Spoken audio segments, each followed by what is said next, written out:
You've spent your entire life being told to be agreeable, to be like. You've been taught that kindness, humility, and sincerity are the keys to a good reputation. But look around. The people who are truly respected, the ones whose presence can silence a room, whose names are spoken with a mix of awe and caution, are they merely liked? Or are they something more? Most people waste their lives trying to be liked. They become chameleons, changing their colors to please everyone, and in the end, they stand for nothing. They're forgettable. Their reputations are built on sand, washed away by the first wave of disapproval. Machiavelli, the Florentine diplomat who stared into the abyss of power, understood a darker, more resilient truth. He knew that a truly unstoppable reputation isn't built on the flimsy foundation of affection. It's forged in the fires of strategy, control, and a deep understanding of human nature. It's a fortress, not a garden. In this video, we're not talking about how to be liked. We're uncovering the 6 timeless, Machiavellian tactics that turn whispers into reverence and presence into power. These are the dark arts of reputation, the strategies that can make you a legend. Prepare to unlearn everything you thought you knew about earning respect. The first tactic: control how others perceive you. Tactic number 1. Seize absolute control over how others see you. Machiavelli famously wrote, "Everyone sees what you appear to be. Few experience what you really are." This is the cornerstone of a powerful reputation. Your reality or doubts, fears, and moments of weakness is irrelevant. All that matters is the image you project. Power isn't about who you are. It's about who they think you are. A rival, an adversary, a competitor, they all study you like prey, searching for cracks in your armor. If you walk into the arena showing your scars, they will press on them until you bleed. This is why you must master the art of the mask. This mask isn't a lie. It's a shield. It is a deliberate, calculated construction of an identity that serves your purpose. You choose what the world gets to see. You strip away the softness they can exploit and replace it with an image that makes them hesitate. This means projecting confidence, even when you feel none. It means demonstrating virtues like fairness and integrity, not because you have them in abundance, but because the appearance of these virtues commands respect. Today, we call this personal branding. But Machiavelli understood it on a much deeper, more primal level. It's narrative warfare. You are the author of your own story. Never, ever let someone else hold the pen. Think about corporate leadership. A CEO who publicly agonizes over every decision will quickly lose the confidence of their board and employees. The effective leader, however, projects unshakable calm. They might be wrestling with immense uncertainty in private, but in public their judgment appears final. This curated perception builds a reputation for stability and control, which in turn attracts investment and loyalty. This control extends to your words and, more importantly, your silence. Speak with measure. Unnecessary words are weaknesses. They are ammunition you hand to your enemies. When you do speak, let your words be deliberate and final. And when you stay silent, let that silence be a tool. Let it create an aura of mystery. People fear what they don't understand. A person who constantly reveals their thoughts is predictable and easy to control. But a person who's a black box, whose true thoughts are unknowable, becomes a source of fascination and caution. Your actions must also reinforce this image. When you achieve a victory, don't gloat. Accept it with gravity, as if it were the expected outcome all along. When you suffer a setback, you don't show despair. You display resilience, analyzing the failure with cold detachment. Every public act is a piece of theater. You are the director, the playwright, and the lead actor. The goal is to create a character so powerful and consistent that no one dares question its authenticity. And in today's world of social media, this game is played on a global stage. The internet isn't a confessional, it's a stage. A single careless comment can undo years of careful construction. Every post, every picture, every like is a calculated move to reinforce the person you want them to see. You must become the master of your own legend. Control what they see, and you'll control what they believe. Control what they believe, and you'll control how they act. This is the first step to building a reputation that isn't just respected, but unstoppable. The second tactic, be decisive and calculated. Tactic number 2, muster decisive e calculated action. In the world of power, hesitation is a fatal disease. It signals weakness, invites doubt, and creates a vacuum that your rivals will rush to fill. As Machiavelli wrote, all courses of action are risky. So prudence is not in avoiding danger, it's impossible, but calculating risk and acting decisively. A reputation for being fickle or irresolute makes you contemptible. It tells the world you're a ship without a rudder. People don't follow the uncertain. They follow the person whose path is clear and whose actions, once decided, are final. This doesn't mean being reckless. The key word is calculated. The Machiavellian leader isn't a gambler throwing dice in the dark. They are a grandmaster playing chess. Before a movie, they've thought 10 steps ahead. They've weighed the gains against the losses. They've wargamed the responses of their adversaries. Only then, when the moment is right, do they strike. And when they strike, it's with overwhelming and irreversible force. Think of the business world. A company that waits for perfect information before launching a product will be left in the dust. The successful entrepreneur knows there's no such thing as a risk-free opportunity. They do their research, but at a certain point, analysis must give way to action. Their decisiveness becomes their brand. They're known as innovators who aren't afraid to shape the future. This reputation intimidates competitors and inspires their team. This applies everywhere, from personal conflicts to office politics. When you're challenged, a weak or hesitant response only invites more aggression. The indecisive person becomes a target, but the decisive individual who addresses a challenge, head-on, signals that they are not easy prey. Their actions say, confronting me will be costly. Proceed at your own peril. This doesn't require shouting. It can be a quiet, firm no. The power comes from the finality of the act. Machiavelli knew that history remembers the bold, not the timid. He urged leaders to make mistakes of ambition and not mistakes of sloth. An error from bold action can often be corrected, but the decay that comes from fear of making any move at all rots a reputation from the inside out. It breeds contempt. To cultivate this, you must train yourself to think strategically, not emotionally. When a crisis hits, the average person panics. The strategist, however, detaches from the chaos and views the situation from a higher altitude. They ask, what are my objectives? What are the consequences of each possible action? This calculation must be swift. Opportunity is a fleeting visitor. By acting decisively, you not only seize the advantage, but also build a reputation for reliability. People will learn that your word is your bond, and your decisions carry weight. They will see you as a force of nature, someone who makes things happen rather than someone things happen to. Let your judgments be final. This creates an aura of authority so powerful that no one will hope to deceive you or change your mind. This is the reputation of a leader. A reputation built not on being liked, but on being a force to be reckoned with. The third tactic, balance fear and love. But lean on fear now, we arrive at the most infamous and misunderstood of Machiavelli's teachings. Tactic 3, balance fear and love. But when you can't have both, it is far safer to be feared than loved. This statement shocks our modern sensibilities. We want to lead through inspiration, but Machiavelli was a realist. He looked at human nature for what it is: ungrateful, fickle, false, and quick to run from danger. Love, as he saw it, is a bond of obligation. It's a voluntary connection that people, being selfish, will break whenever it suits them. A leader who relies only on the love of their followers is building their house on quicksand. The moment they must make an unpopular but necessary decision, that love will evaporate. Fear, on the other hand, is held by a dread of punishment, which never fails. Fear isn't voluntary. It's a constant. It's a more reliable tool for maintaining order. People will hesitate far longer to wrong someone they fear than someone they merely love. However, and this is the crucial point, most critics miss: Machiavelli is not advocating for tyranny. He makes a vital distinction.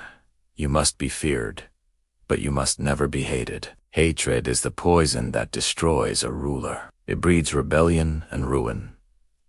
So, how do you inspire fear without inciting hatred? Machiavelli gives clear rules.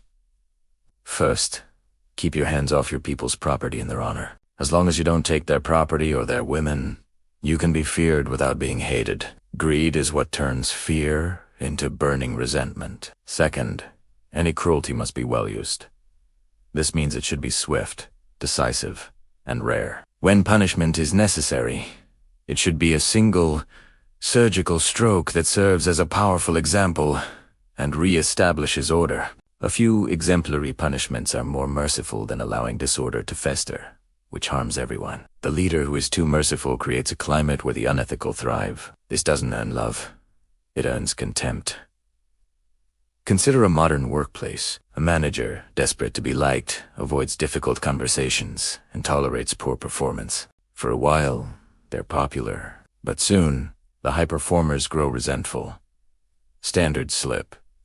Chaos ensues. The manager's reputation crumbles, not from being cruel, but from being too loving. Now, consider a manager who is feared, but not hated. This manager sets brutally high standards and holds everyone to them. They are fair and consistent. When someone underperforms, they address it directly. The action isn't personal, it's necessary. This manager is feared in the sense that no one wants to disappoint them. They are respected because their strength creates a stable, productive environment. Their authority is unquestioned. This is the shadow of fear. It's not about screaming. It's about an aura of non-negotiable standards. It's the quiet strength in your eyes that makes others hesitate to cross a line. Your very presence becomes a warning. In a strange twist, this kind of fear breeds a deeper form of respect, even a resilient kind of love, one based on admiration for strength, not a need for charm. Don't seek to be loved at the expense of being respected. Love is a gift from others that they can take back. Fear is a tool you build yourself. It's a foundation of stone. Build your reputation on that stone, and it will endure any storm. The fourth tactic, strategically adapt yourself.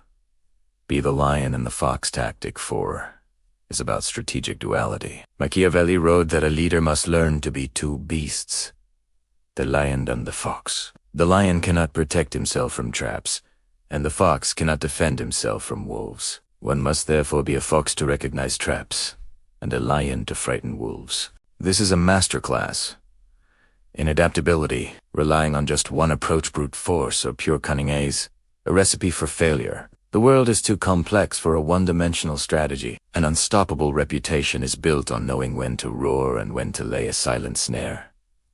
First, the lion. The lion is raw strength, courage, and decisive force. This is the power to intimidate enemies and face down threats directly. When a direct challenge arises, you must be the lion. It's about making your power known, demonstrating you can defend your territory and crush those who would harm you. A leader without the lion's strength is seen as weak and will be devoured by the wolves. Aggressive rivals who are always circling, but strength alone isn't enough. The lion, for all its power, is artless. It walks straight into traps. This is where the fox comes in. The fox is cunning, subtlety, and intelligence. The fox doesn't meet threats head-on. It outsmarts them. It spots traps before they're sprung. It navigates the intricate web of politics, alliances, and hidden motives. The world is filled with snares laid by people who smile to your face, straps of flattery, fake deals, and passive-aggressive maneuvers. Brute force is useless here. To defeat a fox, you must be a better fox. This means becoming a master observer of human nature. You must learn to see the hidden intentions behind people's words. Why are they offering you this gift? What's the real motive behind their sudden support?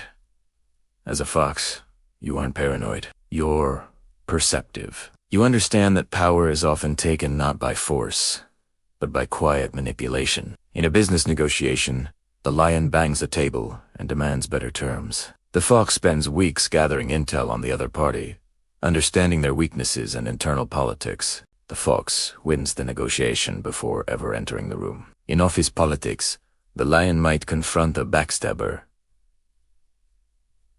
publicly. The fox, however, might subtly expose their duplicity to key people, letting them discover the evidence on their own. A direct accusation can be denied. Carefully laid proof is devastating. Mastering this duality is the real challenge. Too much lion, and you become a blunt instrument. Easily out. Too much fox, and you become weak and deceitful, unable to fight when a direct threat arrives. The true master of reputation switches between these two animals seamlessly. They present a formidable, lion-like front, deterring obvious attacks. But behind that powerful exterior lies the calculating mind of the fox, always watching, always analyzing. This unpredictability is a weapon. Your enemies will never be sure if they're facing the beast of raw power or the master of cunning. This confusion keeps them hesitant. Don't be just a lion. Don't be just a fox. Be both. Cultivate the strength to frighten wolves and the wisdom to see traps. This is the path to becoming a master of the game. The fifth tactic: show generosity in a measured way. Tactic 5 turns one of our most cherished virtues on its head. Generosity. In a world that praises open-handedness, Machiavelli offers a chillingly pragmatic warning. Unrestrained generosity is a path to ruin and hatred. You must wield it as a strategic tool, not an uncontrolled impulse. Machiavelli argued that to get a reputation for being generous, a leader must be ostentatiously lavish. But this is a trap. A leader who spends so freely will soon squander their resources. Once the money is gone, what must they do to maintain this reputation? Impose crushing taxes on their people. And the result? The very people he wanted to win over now hate him. He sought a reputation for liberality, but ended up with a name for greed. So what's Machiavelli's advice? Don't be afraid of being called a miser at the start. This meanness, he explains, is actually a form of long-term generosity. They can fund defenses and handle crises without burdening their people. In time, people will see this not as miserliness, but as profound generosity, because it has protected their own security. The leader has been generous to the many by not being lavish to the few. Let's bring this to the modern world. Imagine a startup founder, flushed with cash, who wants to be the cool boss. They spend lavishly on office perks and huge salaries. For a short time, they're adored. But the spending is unsustainable. When the cash runs low, they're forced to make drastic cuts and layoffs. The initial love curdles into bitter resentment. Their reputation is destroyed. Now, consider a different founder. From day one, they are disciplined and frugal. The office is modest. Salaries are fair. Some might call them cheap. But the company grows, becomes stable, and weathers economic downturns without mass layoffs. In the long run, this founder earns a reputation for wisdom. Their initial miserliness is now seen as the very thing that ensured everyone's long-term success. There is, however, a time for lavish generosity. 1. When you're on the path to power and need to win support. 2. When you are spending someone else's money. A general who lets his soldiers plunder a conquered city is being generous with wealth that isn't his own, building loyalty at no personal cost. For a leader in power, generosity must be a precision strike, not a carpet bombing. Use it to reward specific acts of extraordinary loyalty or achievement. When you hiba, it should be a notable event that reinforces a desired behavior. This shows you are appreciative, but also that your favor must be earned. Control your generous impulses. Understand that true generosity is the responsible management of resources for the good of all. It's better to have a reputation for meanness that brings reproach without hatred than to chase a reputation for liberality only to become hated for greed. Protect your resources, and you protect your power. The sixth tactic: rely on your own strength and build strategic alliances. And our final tactic brings everything together. Build your foundation on your own strength, and use that strength to forge strategic, not dependent, alliances. Machiavelli's core belief was that dependence is weakness. Who wrote ... Nothing is so unhealthy or unstable as the reputation for power that is not based on one's own power. A reputation built on borrowed strength is an illusion waiting to collapse. True power must be rooted in your own virtue, your skill, will, and resources. This is the principle of self. You must develop your own capabilities so you aren't beholden to anyone. In Machiavelli's time, this meant having your own army, not relying on mercenaries who are disloyal and will abandon you. Today, this means cultivating your own expertise, building your own financial independence, and developing your own unique value. Don't tie your entire career to one company. Don't build your business on a single platform you don't control. Every point of dependency is a vulnerability. The more you rely on others, the more you are at their mercy. Your reputation isn't your own. It's on loan. Think of the influencer whose entire career is built on one social media platform. They have millions of followers and a huge reputation. But if the platform changes its algorithm or bans their account, their power vanishes overnight. They didn't own their strength. They were renting it. The self-reliant individual, in contrast, diversifies. They build a brand and a direct connection with their audience that transcends any single platform. They own their power. However, self-reliance does not mean isolation. Once you have built a foundation of strength, you use that position to form strategic alliances. But the nature of these alliances is critical. Machiavelli warns a prince to never, unless absolutely necessary, ally with someone more powerful than himself. Why? Because if you win, you become their prisoner. You're at their mercy. Your alliances should be with equals or with those who are less powerful. An alliance with equals is a partnership of mutual interest. When you align with those you are stronger than, you become their leader, which extends your influence. As Machiavelli noted, the first way to judge a ruler's intelligence is to look at the men he has around him. Surrounding yourself with capable, loyal allies amplifies your own prestige. This is strategic networking. It's not about collecting friends. It's about building a web of mutual influence from a position of strength. You help others not out of pure altruism, but because it serves a long-term strategic purpose. A powerful reputation is a careful balance. It's rooted in fierce self-reliance, ensuring you can never be a puppet, but it's projected outward through a network of strategic alliances that multiply your strength. You must be strong enough to stand alone, but wise enough to know you don't have to. Build your own army. Fortify your own castle. Then, and only then, send out your ambassadors. Rely on yourself first, and always. Use alliances to project your strength, not as a crutch for your weakness. This is the final secret to an unstoppable reputation. We have walked through the shadows with Machiavelli. We have unlearned the comforting lies society tells us about reputation and have faced the cold, hard mechanics of power. Let's recap. First, controlled perception. Your reputation is who the world believes you are. Craft that image with unflinching precision. Second, be decisive. Hesitation breeds contempt. Bold, calculated action builds a reputation for authority. Third, lean on fear over love. Love is fickle. The dread of consequences is constant. Be feared for your high standards, but never hated. Fourth, be both the lion and the fox. Have the strength to crush enemies and the cunning to evade hidden traps. Fifth, wield generosity as a weapon. Measured, strategic giving reinforces your power and buys loyalty that matters. And sixth, rely on your own strength. Build your power on self-reliance, then create a network of strategic allies. These are not lessons for the faint of heart. They are strategies for those who refuse to be pawns in someone else's game. The world is a treacherous place, filled with those who would control and undermine you. Play by these rules, whether they admit it or not. To pretend otherwise is to choose to be a victim. The path Machiavelli lays out isn't about becoming a tyrant. It's about becoming so centered, so strategic, and so in control that no one can ever pull you off balance. It's about forging a reputation so formidable that it becomes a silent, invisible suit of armor.